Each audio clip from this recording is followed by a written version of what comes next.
Hebrews 11. Now, faith is confidence in what we hope for and assurance about what we do not see. This is what the ancients were commended for. By faith, we understand that the universe was formed at God's command, so that what is seen was not made out of what was visible. By faith, Abel brought God a better offering than Cain did.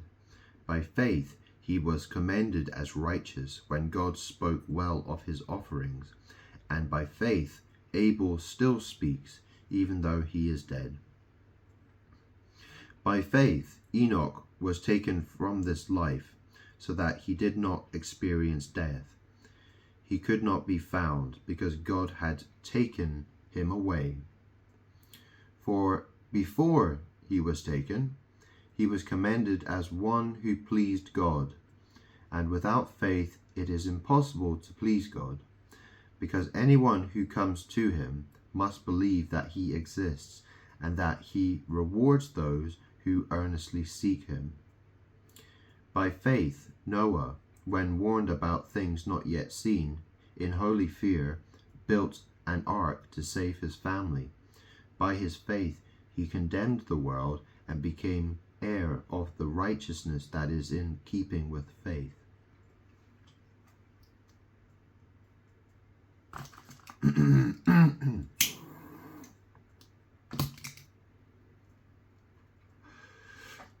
By faith, Abraham, when called to go to a place he would later receive as his inheritance, obeyed and went, even though he did not know where he was going.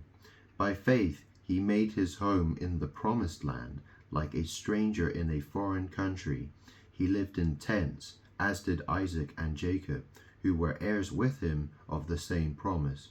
For he was looking forward to the city with foundations, whose architect and builder is God.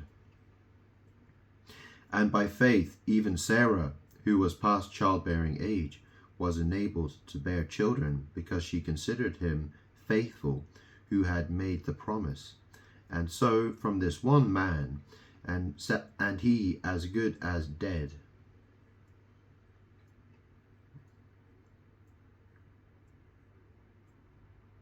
came descendants as numerous as the stars in the sky, and as countless as the sand on the seashore.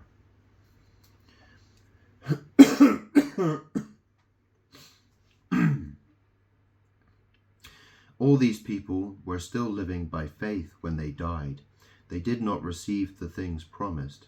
They only saw them and welcomed them from a distance, admitting that they were foreigners and strangers on earth.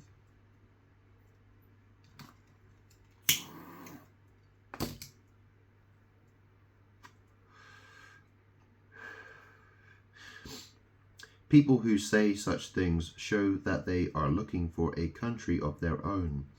If they had been thinking of the country they had left, they would have had opportunity to return. Instead, they were longing for a better country, a heavenly one. Therefore, God is not ashamed to be called their God, for he has prepared a city for them. By faith, Abraham, when God tested him, offered Isaac as a sacrifice.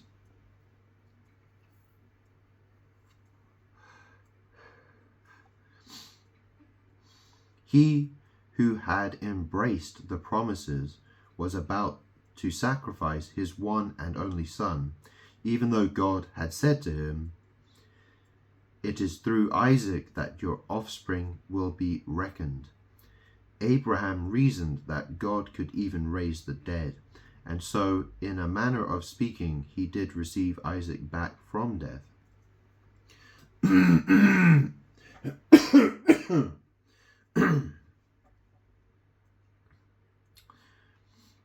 By faith, Isaac blessed Jacob and Esau in regard to their future.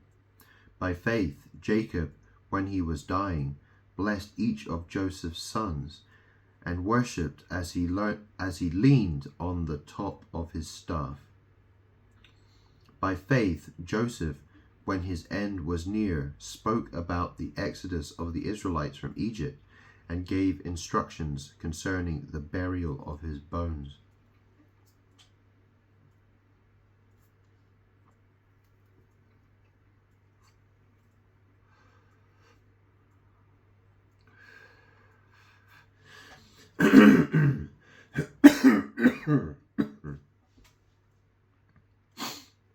By faith, Moses' parents hid him for 3 months after he was born, because they saw he was no ordinary child, and they were not afraid of the king's edict. By faith, Moses, when he had grown up, refused to be known as the son of Pharaoh's daughter. He chose to be mistreated along with the people of God rather than to enjoy the fleeting pleasures of sin.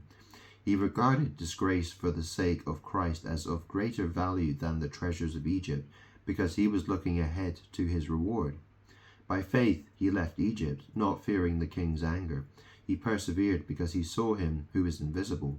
By faith he kept the Passover and the application of blood, so that the destroyer of the firstborn would not touch the firstborn of Israel. By faith the people passed through the Red Sea as on dry land. But when the Egyptians tried to do so, they were drowned. By faith the walls of Jericho fell after the army that had marched around them for 7 days.